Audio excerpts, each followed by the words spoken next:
علی ایک 6 سال کا پیارا سا بچہ تھا جسے نماز میں دل نہیں لگتا تھا۔ ایک دن امی نے اسے ایک ننھی رنگ برنگی جائے نماز تحفے میں دی۔ جائے نماز اتنی خوبصورت تھی کہ علی مسکرا اٹھا۔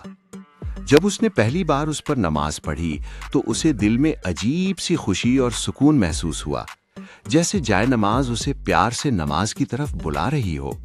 ہر نماز کے وقت علی اپنی ننھی جائے نماز خود بچھاتا، سیدھا کھڑا ہوتا اور وقت کی پابندی سیکھنے لگا۔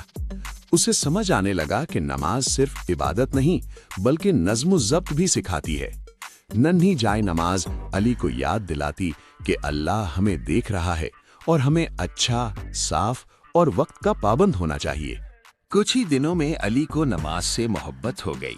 وہ خوشی سے کہتا، میری ننھی جائے نماز مجھے اللہ کے قریب لے جاتی ہے۔ علی نے سیکھ لیا کہ نماز دل کو صاف کرتی ہے اور اللہ سے جوڑتی ہے۔ اب علی نہ صرف خود نماز پڑھتا بلکہ اپنے دوستوں کو بھی نماز کی اہمیت بتاتا تھا۔